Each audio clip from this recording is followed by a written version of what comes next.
katotohanan. Kaya ngayong umaga na ito, tayo po ay nagagalak na ito'y araw ng Sabat. Una, tayo po ay nakapagpahinga sa ating mga gawain. Ano po? Kayo ba'y natutuwa kapatid na kayo nagpahinga? Yes. Pangalawa, tayo po ay nagpahinga sa espiritual na mga bagay sapagkat tayo makapag-aaral ng mga salita ng Diyos. So, what a privilege of a Seventh-day Adventist Christians. Ito po ang ating pribilehiyo mga kapatid. Tayo natutuwa na meron tayong isang araw na pinagdiriwang natin ang kabutihan ng Diyos. Pinagdiriwang natin ang kanyang kabanalan at ang kanyang kadakilaan at lalo tigit siya may akda ng araw na ito upang tayo ay makapagpahinga at makapagbulay-bulay sa kanyang dakilang pagmamahal sa bawat isa sa atin. Amen! So ngayong umaga na ito mga kapatid, tayo po ay mag-aaral ng ilang mga bagay na may kinalaman sa malapit na pagdating ng ating Panginoon. Ang sabi sa atin dito, behold, He is coming. When He comes, are you ready? Mga kapatid, kayo ba'y handa pagdating ng Panginoon? Wala akong naririnig ka. Yes, we are proclaiming that Jesus is coming soon. He is coming again. Now, ang question na yung umaga sa atin, are we ready, mga kapatid, when He comes? Of course, we must be ready. Kasi kung darating siya, ay mapoforfeit yung kanyang objective, why He is coming back. Kung hindi tayo handa, mga kapatid. Ano ba ang objective ng Panginoon na pagparito niya? Upang tayo kunin niya, at kung siya naroon, doon din tayo sasama sa kanya. Ano? So, yun ang objective, why He is coming back. Because He loves you and me, He is coming back for you and for me. That's why we must be what? Ready at all times. Now, if we are not ready at all times, sayang yung yung panahon na ating ginugol sa lupang ito upang tayo ay makapaghanda kung hindi tayo makakasama ng Panginoon. Kaya ngayong umaga na ito ay kailangan na tayong lahat ay makakasama ng Panginoon pagdating niya. Yung po ang blessed hope na ating hinihintay. So thank you very much choir members, singing group, mga kapatid. Tayo natutuwa na kanilang buong puso pagbibigay ng awit o puri sa Panginoon ay binigay niya sa atin ngayong umaga na ito. Ang ating pong pag-aaralan ngayon, ang suheto na ating pag-aaralan ay live what you believe. Tayo ba'y namumuhay kung ano yung ating pinaniniwalaan? Kasi kung hindi natin ikabubuhay, pinamumuhay yung ating pinaniniwalaan, what is the use of being a Christian? Wala pong kasaysayan ang pagiging Kristiyano kapag yung ating buhay ay yung ating pinaniniwalaan ay hindi natin ipinamumuhay sa ating araw-araw na kabuhayan. Kaya nga, ang sabi ng Panginoon, anong uring pagkatao tayo pagdating ng Panginoon? What manner of men are we when He comes back? Anong uring pagkatao meron tayo mga kapatid pagdating ng Panginoon? Bakit kaya tinanong ng Panginoon, anong uring pagkatao meron tayo kapag kasi dumating? Bakit kaya ayan ang isang malaking tanong ng Panginoon sa atin? At ang isa pang tanong, kung siya dumating, meron kaya siya masumpungan na pananampalataya sa sanlibutan? Yan po ang kanyang mga tanong sa atin. Kaya nga siguro ngayon mga kapatid, nadidelay ang pagparito ng Panginoon sa dahilan na po? Maring hindi pa niya nakita ang tunay na kabuuan ng pananampalataya sa bayan ng Diyos. Ang sabi niya, kung siya dumating, meron kaya sa masumpungan na pananampalataya sa lupa. At ang pangalawa, anong uring may pagkatao tayo pag dumating siya? Mga kapatid, ito hong mga tanong na ito ay nakapagbibigay sangat ng hamon sa bawat sa atin upang lalo tayong maghanda sa pagdating ng Panginoon. Sapagkat kung siya dumating at hindi tayo handa, ay sayang lamang yung ating pananampalataya na maraming taon. na ating pinagsakripisyohan.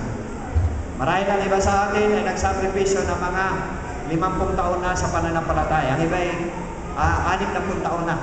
Ang iba ay 10, ang iba ay 20. Kung dumating ang Panginoon, mga kapatid, masumpungan kaya tayo na handa. At masumpungan kaya tayo may pananampalataya sa Kanya. Yan po ang katanungan ngayong maganda. Kaya nga, ang sabi sa atin, live what you believe. Dapat na ipabuhay natin yung ating ano po? Yung ating pinananampalatayanan. Ngayon, ang sabi sa atin dito sa Mateo 28:17, ang sabi niya, at nang sila'y kaniyang makita, ay kanilang sinamba siya. Mga kapatid, ang mga tao na ito na nakakita sa Kanya, sumamba sa Kanya. Bakit sumamba sa Kanya, mga kapatid?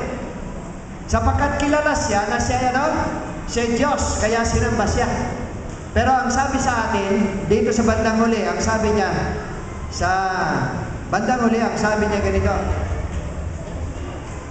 datapwat ang ilan ay nag-aalinlangan. Ang ilan ay nag-aalinlangan. Yung nakakilala sa Kanya, na tunay na siya Diyos, na siya may kapangyarihan, siya may lalag ng lupa at langit, ang siya Diyos na makapangyarihan sa lahat, ay sumamba sa Kanya. Pero may ilan na hindi nakakakilala sa Kanya, na hindi sumamba. Ganito rin ang mangyayari sa huling kapanahonan kapag dumating ang Panginoon. Merong sasalubong sa Kanya at merong hindi nasasalubong. Sino yung sasalubong? Yung handa. Dapat yung hindi sasalubong ay hindi sila handa, mga kapatid. Nakakalungkot kung ang buong iglesia ay hati, ang ilan ay hindi sumasampalataya, ang ilan ay sumasampalataya. Nakakalungkot yun. Pero ako'y buong-buo, 100% mga kapatid, ng iglesia na narinito ngayong umaga. At sa buong sanlibutan, ang iglesia Seventh-day Adventist ay 100% nananampalataya na ang Diyos ang siyang dapat lamang sambahin sa araw nito. Kaya nga ngayong umaga na ito, mga kapatid, ako po ay natutuwa na ngayong umaga na ito na ako ay Seventh-day Adventist. Bakit? Sapagkat kilala ko siya. At ako ay sumasamba sa tamang araw ng pagsamba. At kinikilala ko na siya dapat sambahin. Bakit? Siya ang Diyos na siyang lumalang sa atin ng lahat ng mga bagay sa buong sanlibutan. Okay, ngayong umaga na ito, ang sabi sa atin, talatang 18, ang sabi niya, at lumapit si Jesus sa kanila, at sila'y kanyang kinausap. Kita ninyo? Na sinabi, ang lahat ng kapamahalaan sa langit at sa ibabaw ng lupa ay naibigay sa akin. Kita ninyo, kapatid? Hindi siya nag-aangkin noong siya ay nasa katawang tao na siya kapantay ng Diyos. Pero ngayon, inangkin na niya na binigay sa Kanya ang buong kapamahalaan sa lupa, ang sabi sa atin dito. Sa langit at sa ibabaw ng lupa na ibinigay sa Kanya. Kaya nga, kailangan lamang natin siyang sambahin. Kaya kailangan natin siyang hintayin sa ikalawang pagparito. Sapagkat siya lamang ang may kapangyarihan na ibangon tayo mula sa hukay at meron siyang kapangyarihan na tayo dalhin niyang sama-sama doon sa langit na bayan. Napakaganda na ang Diyos ay may kapangyarihan na binigay sa Kanya ng buong ng Ama. Ngayon, ang sabi niya, bago tayo pumaroon, mga kapatid, dahilan sa kapangyarihan na yan, ay tinawag niya yung 11 na mga alagad niya. At sinabi niya sa Kanya, ang sabi sa Kanya, dahil dito magsiyaon kayo sa buong sanlibutan at gawin ninyong mga alagad ang lahat ng mga bansa. Dahil sa Kanyang kapangyarihan, sinubo niya ang lahat ng Kanyang mga alagad, lahat ng Kanyang disipulo. Kung tayo mga kapatid, ay kinukonsider natin ating sarili na tayo disciple ng Panginoon, anong gagawin natin? Susunod ba tayo doon sa yung Kanyang utos na yon o hindi? Susunod ba tayo? Hindi. Susunod tayo. Kung tayo disciples ng Panginoon, kung tayo ay nararamdaman natin na ngayon na tayo ay alagad ng Diyos, ang sabi ng Panginoon, pumayo kayo sa buong sanlibutan. Gawin ninyong mga alagad ang buong bansa.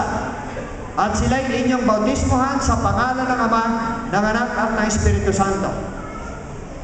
Mga kapatid, ito ho ang kapangyarihan na binigay ng Panginoon sa Kanya. Tayo'y inutusan. Lahat tayo ay inuutusan. Hindi lamang yung mga pastor, hindi lamang yung mga layman, hindi lamang yung mga evangelist, mga kapatid. Yung mga literature evangelist, hindi lamang yan. Lahat ng membro ng iglesia, mga kapatid. Ayan po, inuutusan ng Panginoon na hahayo upang gawing mga alagad ang lahat ng bansa. At ang sabi sa atin, bautismuhan ninyo sila sa pangalan ng Ama, ng Anak at ng Espiritu Santo. Alam ko na ilang mga panahon kayo magkakaroon na uli dito ng evangelism dito sa inyong iglesia. Kaya lahat tayo mga kapatid, we have to involve ourselves. Tayo lahat ay tutulong mga kapatid. Bakit? Sapagkat yan ang komisyon ng Panginoon sa atin. Isa yan sa paghahanda natin. Isa yan sa paghahanda natin na ibinigay sa atin ng Panginoon. Para tayo maghanda sa ating sarili mga kapatid, ay maghahanda rin tayo ng mga tao na makakasama natin sa kaharian ng Panginoon.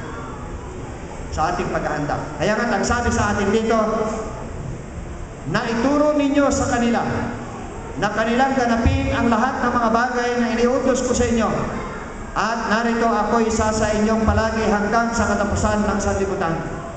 Mga kapatid, ang assurance na ito ng Panginoon kapag tayo hahayo, sasamahan tayo ng Panginoon. Huwag kayo matakot. Ang ilan sa ating kuminsan nangangamba kapag nangangaral tayo, nangangamba tayo, baka merong magdebate sa atin dyan sa labas. No? Halimbawa, nagdadala tayo ng pabalita ng katotohanan, nagbabahay-bahay tayo, baka tayo matakot. Baka merong magtuligsa sa atin. Baka nahihiya natin dalhin ang pabalita ng kaligtasan sa ibang mga tao, mga kapatid.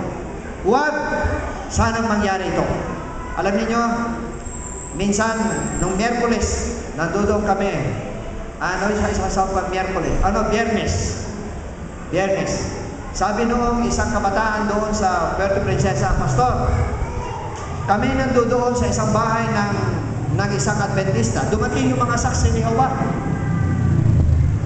At nung dumating yung saksi ni Jehovah, ay sinabihan din kami na ano pinangangaral namin. Aba, kinwestiyon sila, ano bang pinangangaral niyo kayo mga Seventh-day Adventist? Ay anong sagot? Sabi ko, ang sabi nila, pinangangaral namin si Jesus Christ.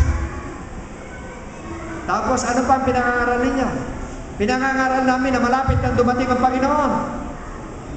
Tapos ang sabi daw noong iglesia, tawag doon, saksi ni Jehovah, pinangangaral ba ninyo? Ang sabi niya, na tayo hindi pupunta sa langit, dito lang tayo sa lupa. Aba, ang sabi niya, hindi ko ganyan ang aming pangaral eh. Ang pangaral namin, sasama kami sa Panginoong Diyos doon sa langit, hindi dito sa lupa. Ay hindi ganun na niya. Mali yung inyong pangaral.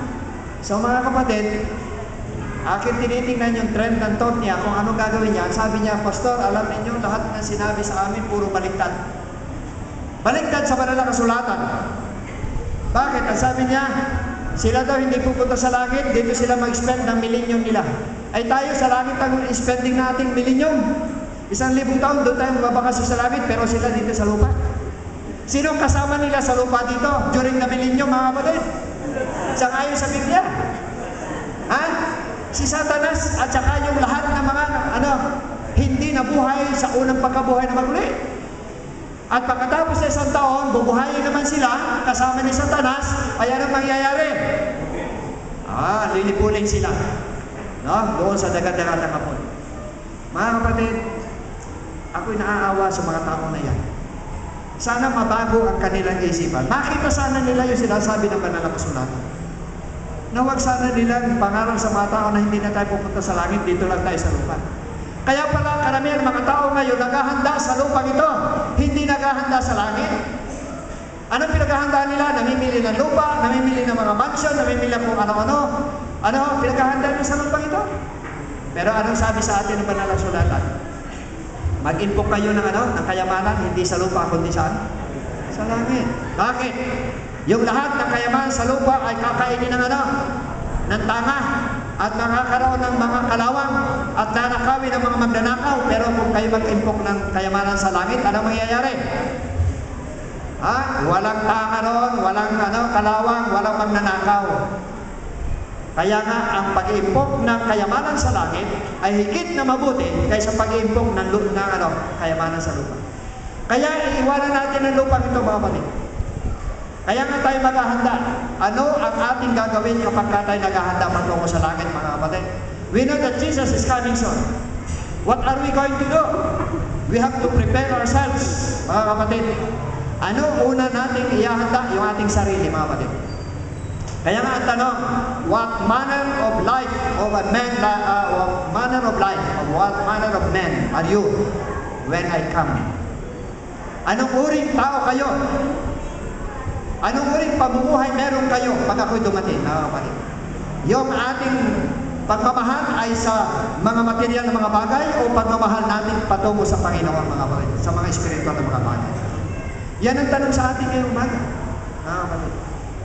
Kailangan natin ituon ang ating mga sarili sa mga kalangit na mga bagay. Bakit? Sapagkat ang mga makalangit na bagay ang isa lamang pag-asa ng bawat Kristiyano, mga kapatid. Ito, naiwanan natin, temporary na mga bagay. Mawawala lahat yan. Pero yung makalangit na bagay, ang siyang dapat natin gawin. Kaya nga sabi ng Panginoon, ito ang ituturo ninyo. Ituro ninyo na si Kristo darating at tayong lahat dadaling sa langit. Hindi natin ituturo yung dito lang tayo sa lupa. Kailan tayo magmamana ng lupa? Pagkatapos ng 1,000 taon, mga kapatid. At kapag nalinis ng lupa na ito, saka dito ilalapag ang bagong Jerusalem at dito mananahan ang lahat ng mga ligtas, mga kapatid. Iyon ang tamang pangaral. At pagka narito na tayo, mga kapatid, sa lupa na ito, then that is what we call eternal life. Dito na tayo. Bakit? Sapagkat, ang sabi ng Panginoon, ako'y lilikha ng mga bagong langit at ng mga bagong lupa. At yung dating lupa at yung dating langit ay naparang na.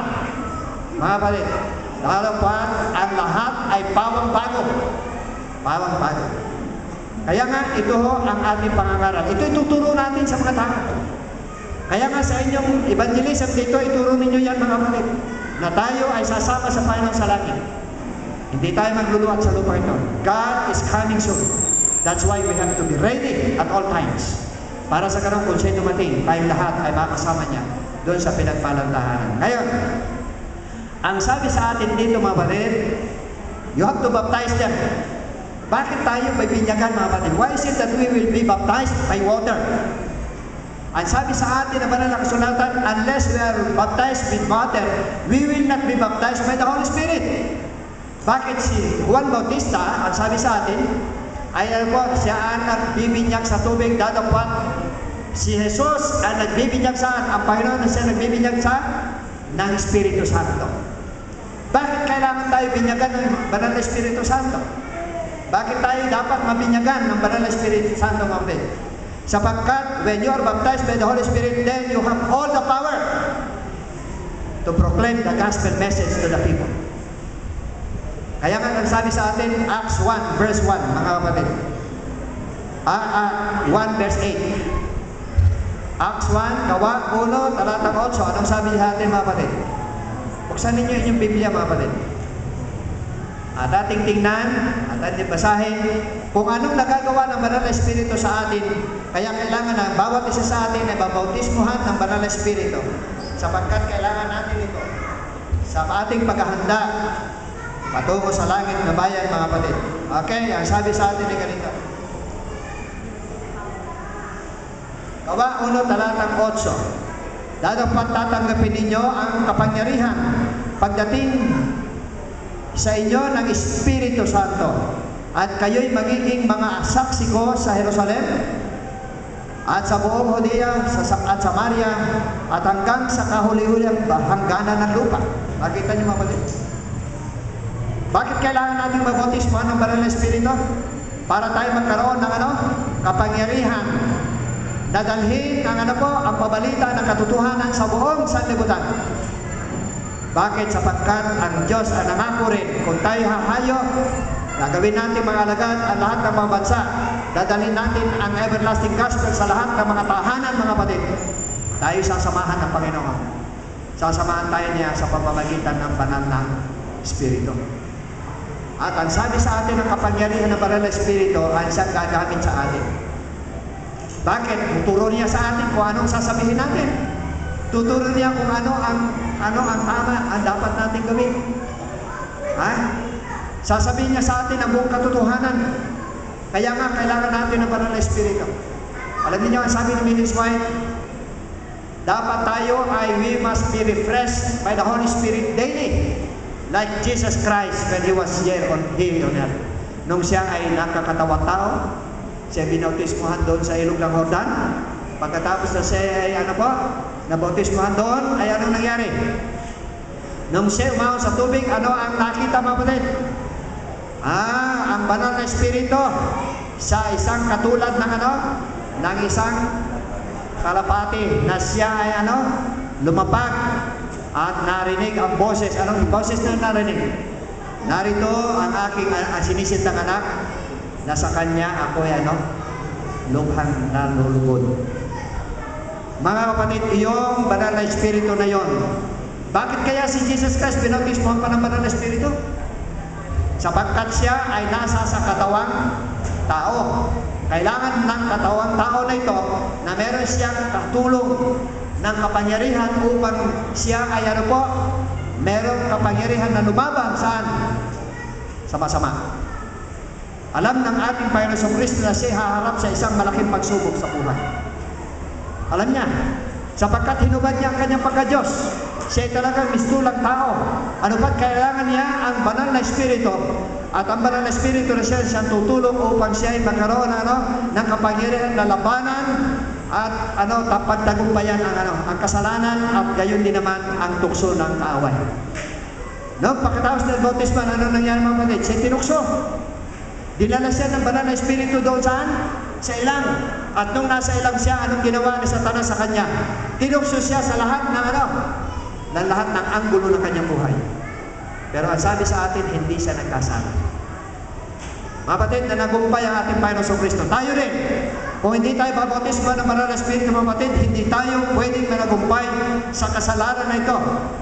Saan po tayo ito? Bakit? Sapagkat si Satanas ay higit na mas malakas kaysa sa atin, mga kapatid.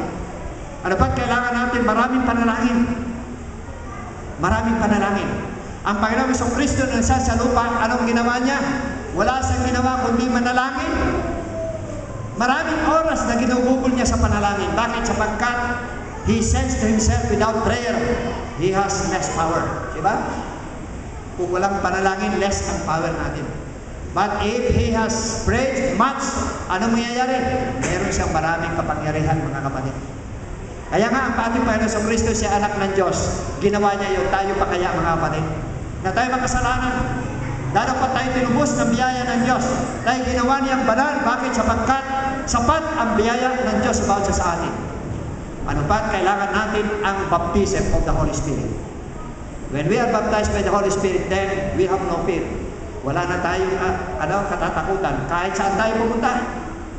Kahit saan tayo pumunta. Bakit? Sapagkat ang Banal na Espiritu ang siya magtuturo sa atin kung ano yung ating sasabihin. Kung ano yung ating gagawin, kung ano yung anong mga bagay na dapat nating gawin.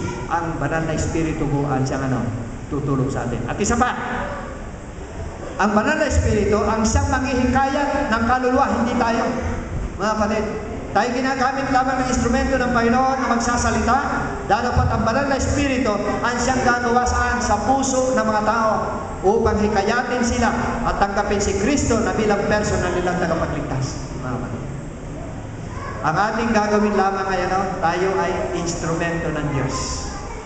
Para baga, kung sa isang karpintero, ang ilan sa atin ay isang martilyo, ang ilan sa atin ay isang lagari, ang ilan sa atin ay katam, ang ilan sa atin ay paik, ang ilan sa atin ay ay maaring liha, mga kapatid, ang ilan sa atin maaring mga pintura tayo. Yan ang ating mga gagawin, ang ating mga role sa buhay na ito. At pagkatapos makakagawa ng isang building na maganda, ang isang karpintero. Kaya nga tayo, mga kapatid, kung tayo isang kasangkapan sa kamay ng Diyos, gagamitin tayo sang-ayon sa ating kapasidad, sang-ayon sa ating mga talento, sang-ayon sa ating mga kakayahan, gagamitin tayo. Kung kayo ay marunong manalangin, kayo gagamitin sa panalangin. Kung kayo marunong magsalita, gagamitin kayo sa pagsasalita. Kung kayo kung kayo marunong makipagkaibigan, gagamitin kayo sa pakikipagkaibigan. Lahat ng mga talento natin, mga kapatid, ay pagsasama-samahin ng Panginoon sa kanyang kamay upang gamitin niya. At ang makita niya, makapag-passion siya na isang magandang Kristiyano, kabuhayang Kristiyano, mga kapatid. At siya, at ang tao na ito, isang Kristiyano na ito mahikayan, ay ito'y magiging kandidato patungo doon sa langit na bahay. Kaya nga ngayong umaga nito, mga kapatid, praise the Lord! Sapagkat ang banal na Espiritu na kanyang pinangako sa atin, mga kapatid, He has promised us a comforter. Ang banal na Espiritu, kanyang pinangako sa atin. Kung ating hihingin ito, ibibigay niya sa atin, pagkakalog niya sa atin ng sagana. Hingin natin sa kanya, mga kapatid. Kung hindi kayo maghihingi ng banal na Espiritu, hindi bibigay sa inyo yan. Kaya kailangan, ayan mo, hihingin natin sa Panginoon, and the Lord will give us abundantly. We will be what? We will be powerful preachers. We will be powerful members of the church. Makikita sa atin ang kabuhayan ng Diyos. Pagdating niya, bago siya dumating, makikita sa atin ang karakter ng Panginoon. Anong sabi sa atin sabi sa atin ni Mrs. White? Ang reason why God delayed His coming because of what? Because the character of God has not been what? Has not been formed to the children of God yet. Hindi pa pala ito lubusang nakaporma sa atin ang likas ng Diyos.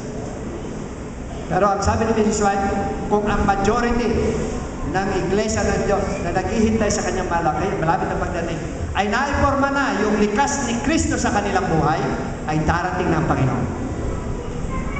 Mga kapatid, ito ang kailangan natin. Kamusta, mga kapatid? Kamusta ang ating kabuhayan? What kind of life do we live right now? Do we live what we believe? Sasabihin natin tayo ay merong bunga ng Espiritu. Pero pagka meron naman tayo nakausap at medyo nasaktan yung ating damdamin, tataltalan natin, nakatakot-takot yung tao. Nasa atin yung bunga ng banal na Espiritu. To the extent na kung minsan sinasaktan natin sila. Mga kapatid, hindi ganun. Kung nasa atin yung bunga ng Espiritu, ano bang bunga ng Espiritu? We must be tender, gentle, loving. Di ba? Yun ang bunga ng Espiritu. Kaya mga kapatid, marahil wala pa nga talaga ang bunga ng Espiritu sa atin. Wala pa talaga yung karakter ng Panginoon sa atin. Kaya ang Panginoon natitilay siya. Nasa sa atin pala ang pagpapadali ng kanya pagdating. Nasa sa akin ang pagpapadali ng pagdating ng Panginoon. Bakit? Upang maiporma sa akin ang likas ng Diyos para siya dumating agad. At tayo makasama na niya. Amen, mga kapatid. Ito ang dahilan, mga kapatid. Ngayon ang tanong, mga kapatid, dito. While we are waiting for Him, what are we going to do now? Anong gagawin natin while waiting? Alam niyo, sa aming pagta-travel abroad at dito, the waiting time is really very stressful. Naranasan ba ninyo yun? Yung paghihintay? Very stressful.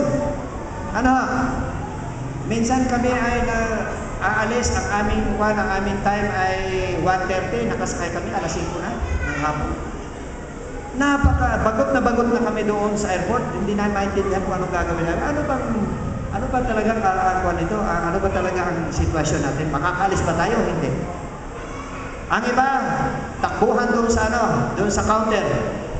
Kamusta? Ano ba ang aming Wala pang advice. Minsan kami ay na-stranded doon sa Japan. Galing ako ng GC session. Kami dalawa ng treasurer ng SSD, si Brother Keith Henrik. Magkasakay kami. Masaya kami dalawa na umalis kami doon sa Los Angeles, mga kapatid. Sa Detroit kami nagkasakay. Pagkatapos, pagdating namin sa Japan, ay nagkaroon ng diferensya yung aming sinasakyan. Hindi magawa-gawa. Mabuti na naman kami nakalanding ng safely doon sa Japan, mga kapatid. Kaya talaga ako nagpasalamat sa Panginoon.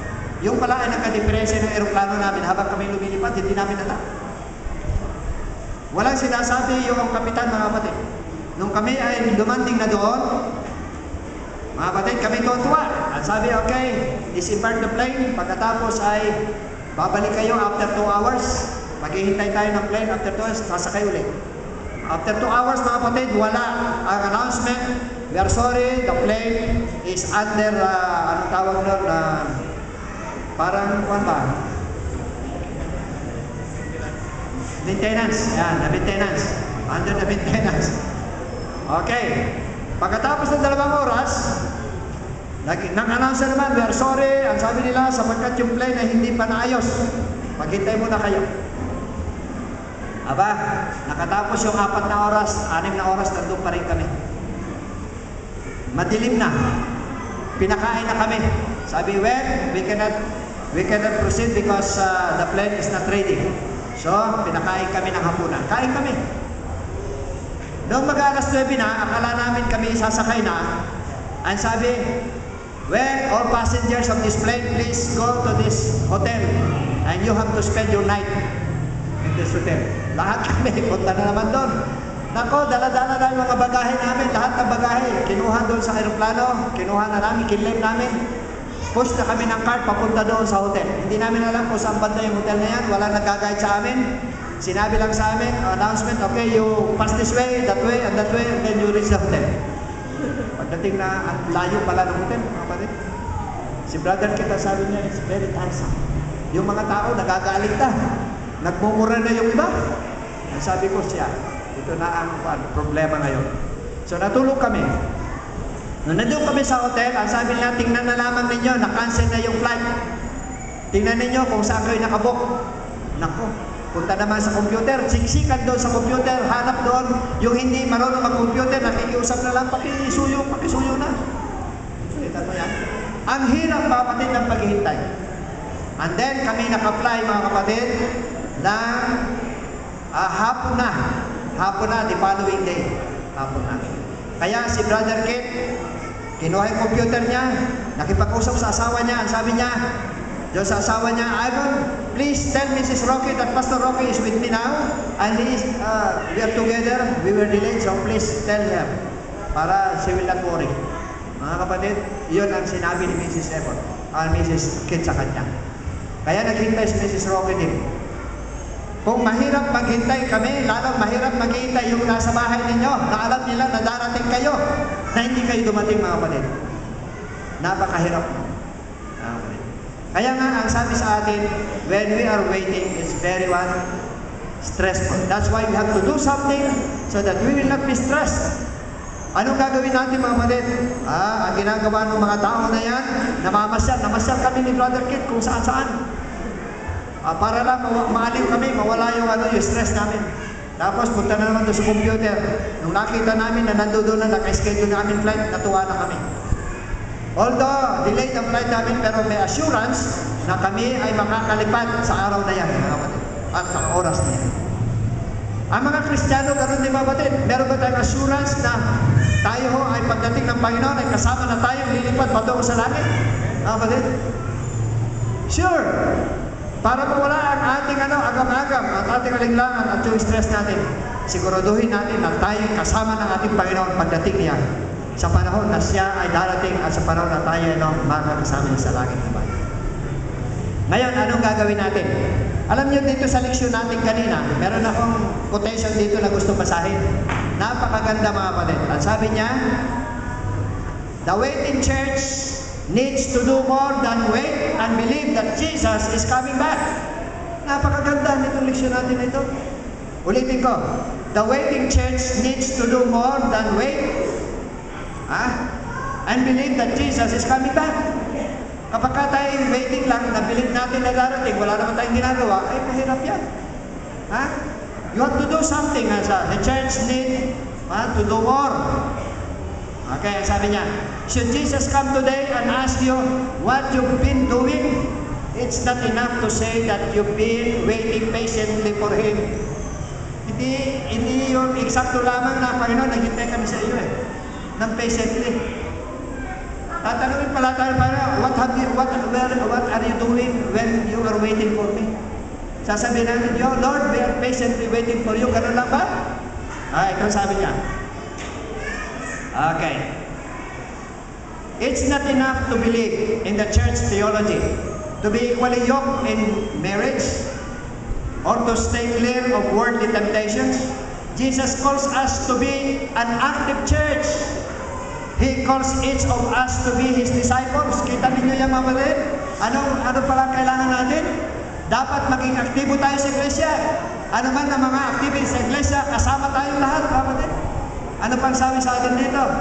We must be what? Disciples. All of us must be disciples. Kapag pinag-usapan ang disciples, mga kapatid, yung bang 12 disipulo ng Panginoon ay natutulog? Hindi. Kung saan kung anong ginagawa ng Panginoon, ganun din ginagawa nila. Naglalakad ang Panginoon, naglalakad sila. Pumupunta ko karoon ng evangelism ang Panginoon, nag-evangelism din yung 12, di ba? Walang naiiwan. Kung saan naroon ang Panginoon, kasama sila. Kung anong ginagawa ng Panginoon, ganun ang ginagawa nila. Ganun ang gusto ng Panginoon sa buong iglesia natin, mga kapatid. Kaya nga, ang sabi, it's not enough to believe in the church theology. Ano sabi niya? But ang sabi niya sa atin ay, we have to work. We have to be active in the church. He calls each of us to be His disciples. We need to do more than ensure our salvation. We also need to be concerned about the salvation of others. Kita ninyo? We must be concerned of our salvation and also be concerned with the salvation of other people. Sasabihin ba rin, bahala ka na dyan. Total, ako'y ligtas na. Ikaw, bahala ka na. Maghanap ng iyong kaligtasan. Ganun ba, mga kapatid? No! Anong sabi ng Panginoon? Teach them so that they will be saved also. They will be saved. Anong ang sabi niya sa atin? You must be concerned of their salvation. Pero una, ensure your salvation. Dapat siguraduhin ninyo na kayo ay ligtas. Bago yung iba, mga kapatid. Kaya kailangan na tayo, siguraduhin na tayo ligtas bago yung iba. Bakit? Baka tayo trabaho sa iba, tayo pala hindi ligtas. Iyon ang masama. At iyon ang napakasakit sa lahat. Sasabihin natin, Panginoon, hindi ba kami ay nangaral sa iyo? Kami ay dumalaw sa mga papakain kami. Ano sabi na Panginoon? Hindi ko kayo nakikilala, lumayo kayo. Hindi ko kayo nakikilala. Kayong gumagawa ng katampalasanan. I do not know you. Napakasakit niya, mga kapatid. After we have sacrificed so much, tayo'y nangaral sa iba, pagkatapos tayo nawala. Ang sabi ni San Pablo, ano sabi niya sa atin? Aking pinapalo ko ang aking sarili. Baka pagkatapos kong nangaral sa iba, at ako'y maitakwil. Yon ang pinakamasakit sa lahat, mga kapatid. Kaya kailangan siguraduhin natin muna ang ating salvation. Pagkatapos, we have to be concerned with other people. Okay, napakaganda nito. Isa pa. Ito magsabi sa atin, mga kapatid. I'm very happy for this quotation. The Seventh-day Adventist Church, by its name and by its fundamental beliefs, is expected to be a church that actively participates in the Gospel Commission. So, lahat pala, pagka tayo Seventh-day Adventist, mga kapatid, ay dapat tayo aktibo na mag-participate sa Gospel Commission ng Panginoon. And its members, we must take ownership of the Gospel Commission. Ito'y atin. Ariin natin na itong commission na ito ay atin ito. Hindi ito para sa iba. Bakit? Yayaman tayo, Seventh-day Adventist, na pinyagan na tayo, Seventh-day Adventist, mga kapatid. Ariin na natin ngayon na ito'y ating sariling mission natin. Bakit? Sapagkat kung atin itong sariling pagmamalasakitan natin ito, hindi natin ito pababayaan, hindi natin lalagay sa isang tabi. Kundi ito'y ating gagawin araw-araw, lahat ng panahon, bibigyan natin ng pansin, bibigyan natin ng panahon upang sa gayon, ang Gospel Commission na ito'y mahatid natin doon sa lahat ng mga tao sa ating palibot. Okay, anong sabi sa atin dito? The ways in which we live and respond to the promise of the second coming is one of the things that marks us as Seventh-day Adventists. Wow! What a wonderful message, mga kapatid.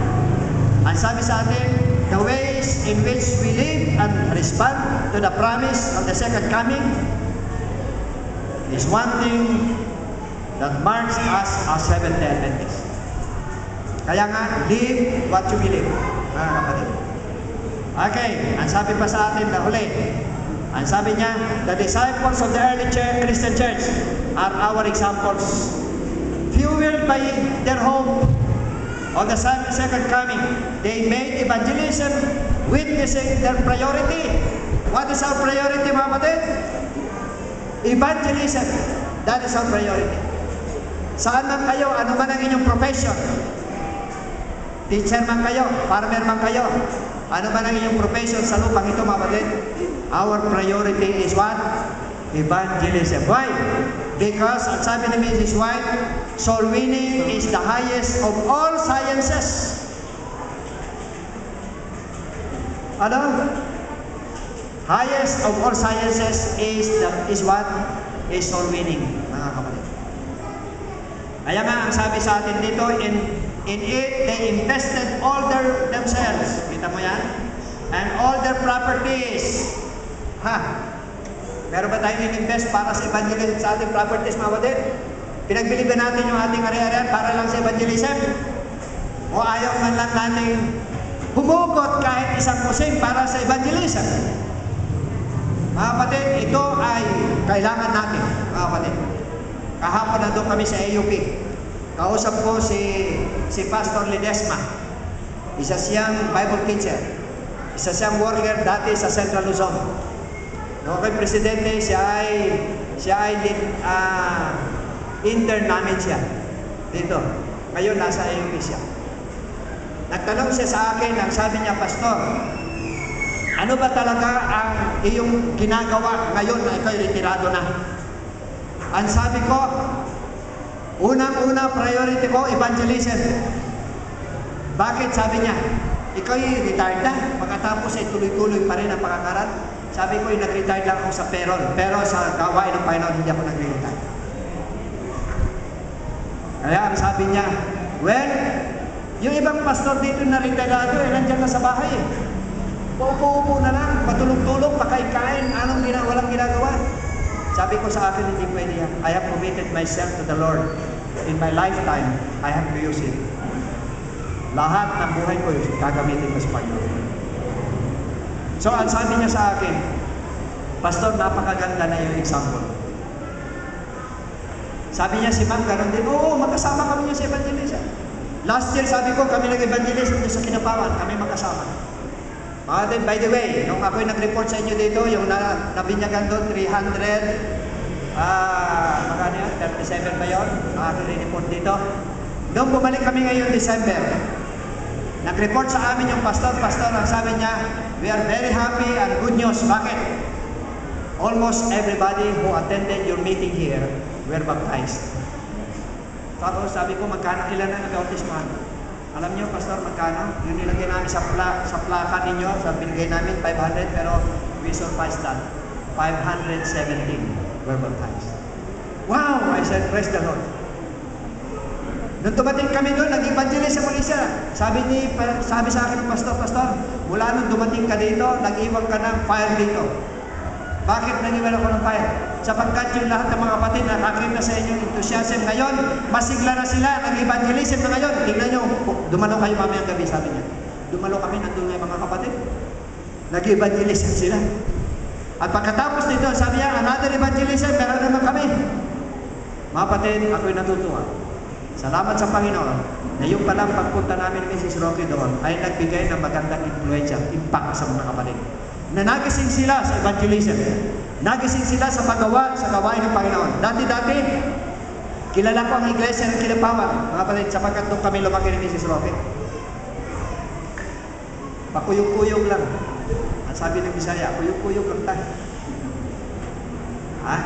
Pero ngayon, nakita namin mga kapatid, karamihan sa kanila ay they are now in front. Lalo tingin yung mga kabataan, very enthusiastic sila ngayon sa evangelism, mga kapatid. Sana ganun lahat makita natin mga kapatid. Ngayong taon na ito, we will be going back to Davao City. Magkakaroon ulit kami ng evangelism with Mrs. Roque. Pray for us.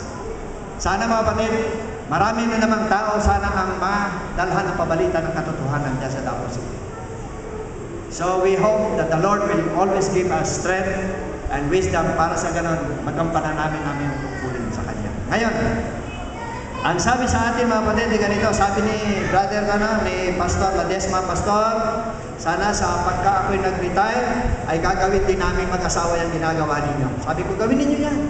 And you will be more happy. Hindi ninyo ma-feel na kayo retired. We do not feel that we are retired right now. We feel that we are still active in the work.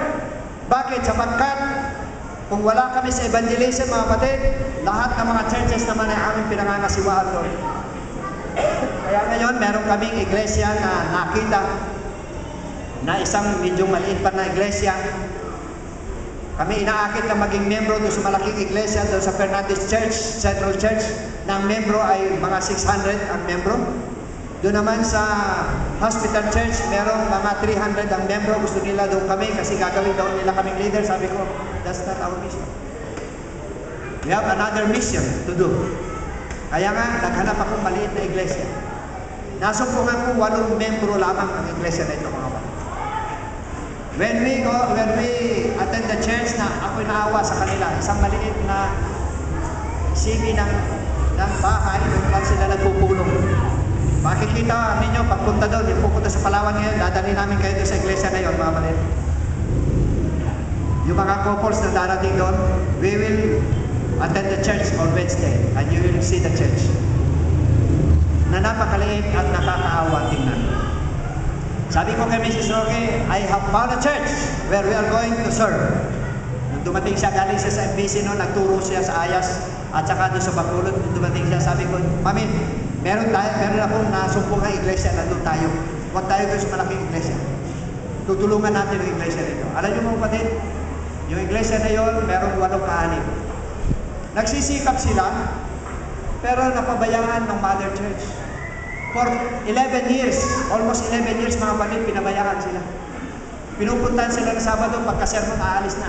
Hindi man lang sila tinuturuan kung paano silang magtibay sa pananampalataya. Ang nurturing nawala. So ang iba sa kanila nawala na. Wawalo na lang natira sa iglesia. Dumating kami, ang sabi ko, hanapin natin yung mga nawawala. We prayed for them, we searched them, and now, meron ng 24 po ang dumadalo kayo.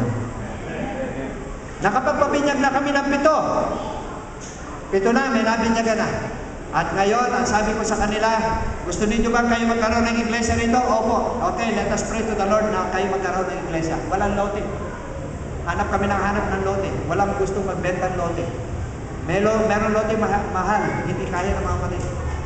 So we prayed hard.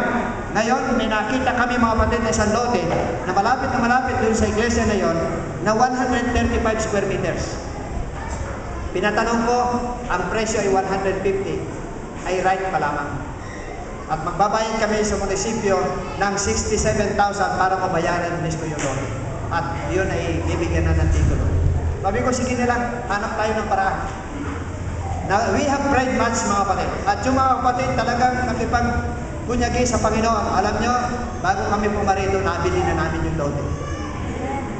At yung lote na yung mga kapatid ay ihahanda namin na bago sana matapos ang Disyembre ay maitayo na isang maliit na iglesia para sa bayan ng Diyos sa lugar na yun. So idalangin ninyo mga kapatid. At pagkatapos na itayo yun, magkakaroon kami ng evangelism sa lugar na yun. Nag-house to house kami ngayon. Ang aming ginagamit ay yung Voice of Prophecy. Ang sabi ko sa mga kapatid, bigyan nyo ng 2 leksyon ng bawat isa. Sapagkat yung kanya yung isa, re-reviewin niya, yung isa naman ay bibigyan niya kung kanino at bibigyan niya ng Bible study. Hanggang sa mabinyagan, yung tao na yan na bibigyan ng Bible study, huwag niyang titigilan. Hanggang sa mabinyagan. Mga kapatid, meron na kaming fruit sa aming Bible study na ito. 7 na nga, dahil doon sa ginawa namin na ito, na one-on-one evangelism, mga kapatid. At ito ay very effective. At ngayon, yung nabinyagan na yon, ginagamit na rin namin sila sa loob ng iglesia ngayon. At very active sila, mga kapatid. Tuwa-tuwa ako. Bakit? Sapagkat dahilan sa bunga ng Voice of Prophecy, na itong mga kapatid na ito ay talagang tuwa-tuwa sila. Ngayon, nagagamit na namin sila. Although, tinitrain pa namin sila, pero nagagamit na namin sila. Later on, ngayon, ang sabi nung isa, Pastor, ako, bigyan niyo ako ng Voice of Prophecy. Ako ay mag-Bible study na rin. Bagong binyagan, Ako yung Bible study na yun. Gusto ko na mabalita ko kung anong nangyari sa aking buhay ni Jesus. Babalita ko sa kanya. Para ako ay makahikayat ng kaluluwa. I was really thankful for that moment. Kung ganun ang attitude ng mga membro ng iglesia, nahihingi ng Voice of Prophecy, at pagkatapos mag-Bible study, babalita niya kung ano ang ginawa ni Jesus sa kanyang buhay, kung bakit siya nabago, kung bakit may pag-asa na ang Diyos ay darating, mga kapatid. Napakagandang alikain niya. Sana dito sa CAA, ganun din ang espiritu ng mga kapatid dito. Alam ko, darating ang evangelism dito, mga kapatid. Ako'y nangaral dito noon, nakita ko rin na ang participation niya, ako'y natutuwa. Tuwa ako sapagkat ang participation ninyo dito ay gayon na lamang. Sana gayon din participation ang gawin ninyo. Higitan pa ninyo ito. Sana ang bawat isa meron kayong dadalhin isang interest dito na inyong binibigyan ng Bible study na ngayon. Para sa ganon, ang iglesia na ito ay dumoble ang miyembro. Ako maasa ako, yung 24 na yan, kung nakapagpabinyan kami ng 24, di doble na. Magiging 48 na kami. Hanggang sa mapuno namin yung iglesia na yan na aming itatayo. Hanggang sa pagdating ng Panginoon, maghihintay kami matangan. Upang sa gayon, ang lahat ng kaanib ng iglesia at ang mga tao na nabigyan ng pabalita ay maligtas sa kanyang kaharian, mga kapatid. Lastly, ang sabi sa atin ay ganito, mga kapatid. Ang sabi sa atin ay ganito, in it, they invested all themselves. Ininvest nilang kanilang sarili. Pangalawa, ang sabi niya, and all their earthly resources. Natutuwa yung mga kapatid ng pastor, sabi niya, retire na kayo, pero kayo pa, kahit na kaunti lang pera niyo, binibigay niyo sa gawain. Ay, yung gano'n ang sabi sa atin ng Panginoon. Hindi naman natin yan eh. Ano ba ang objective? Bakit tayo binigyan ng pera ng Panginoon? Ang sabi ko sa kanila, una, to support gospel message. Number 2, to help the less fortunate people. At yung number 3, to sustain your family. Yun lang ang tatlong objectives kung bakit binigyan tayo ng pera ng Panginoon. Wala na iba. Huwag ninyo yung sobra ng pera ninyo, mga kapatid, bigyan niyo sa gawain. Huwag ninyo i-imbak sa bangko, sapagkat ang bangko ay hindi makapagliligtas sa inyo, mga kapatid. Ang bangko hindi makapagliligtas ng kaluluwa. Pero yung sobra niyong pera, ibigay niyo sa gawain, pagliligtas ng kaluluwa yan, mga kapatid.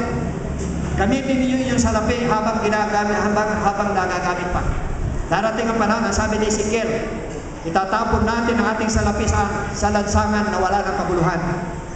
Paano pa? Gusto man lang natin gusto pa natin itulong sa gawain, wala nang kwenta yan. Hanggang na itutulong sa gawain, gamitin natin ang ating salapi. Anong sabi niya natin dito? And in return, ang sabi niya, others join them to do the same. Kapag nakita yung magandang example natin ito, ang iba ay magbibigay din. Alam niyo, nung hanap kami ng lote, nagbigay ako. Una, mga kapatid, yung mga kapatid, nagbigay din ng kanilang pera. Kahit kukunti lang, nagbibigay sila. Merong isang kapatid doon na businessman, nakita niya na ako'y nagbigay para sa lote, nagbigay din siya. Kaya nga, nabili namin yung lote, mga kapatid.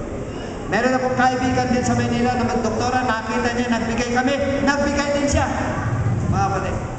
Kaya, mahahawa yung iba. Kung anong ginagawa ninyo, mga kapatid, dito, gagawin din ng iba. Lalo tigit yung mga bagong binyagan, kung paano nyo pinagmalasakitan sila, magmamalasakit din sila sa iba. The disciples' business plan for the early church was simple. Their strategy even more so.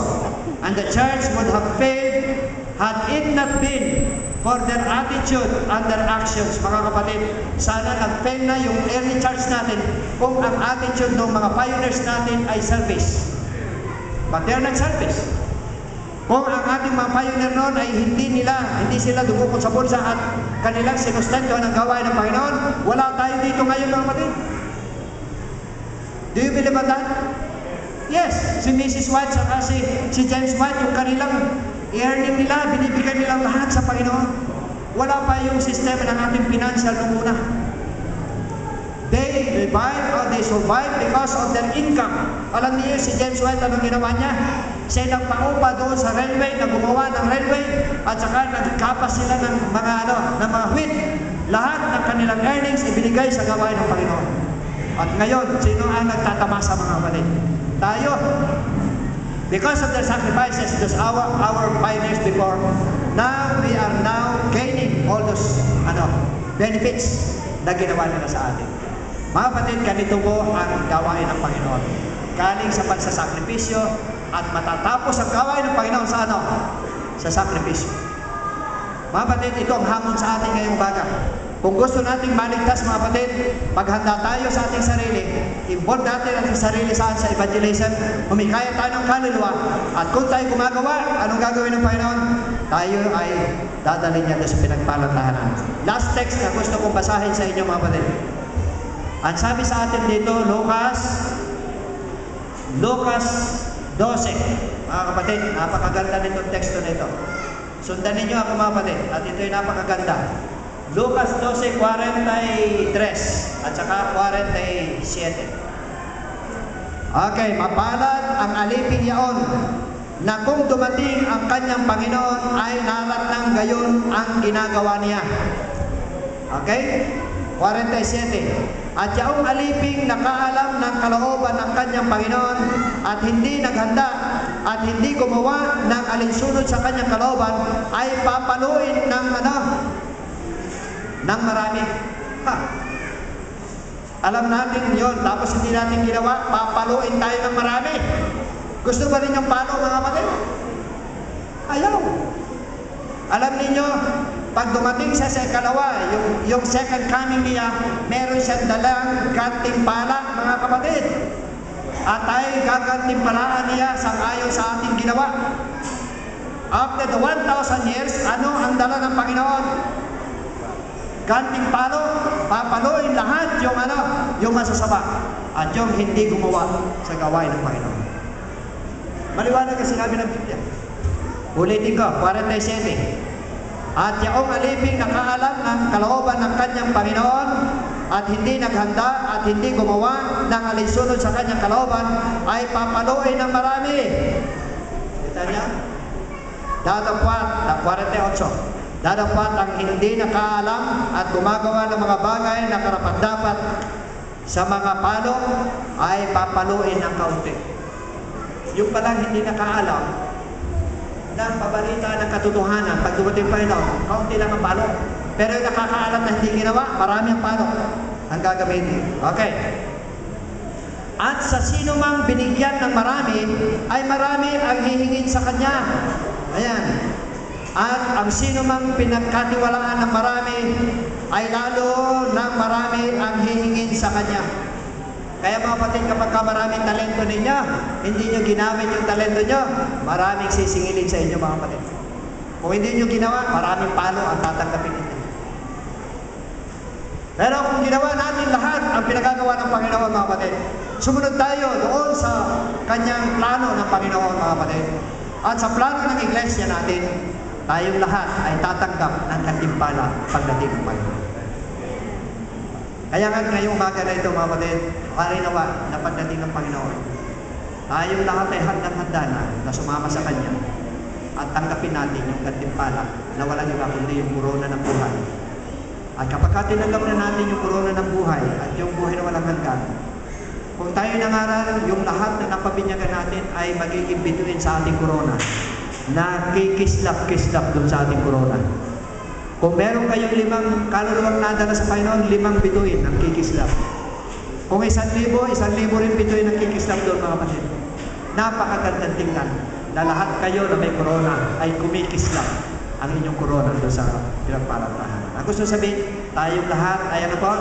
Ay na-involved sa gawain. And we live what we believe in Jesus Christ. May the Lord bless us this morning.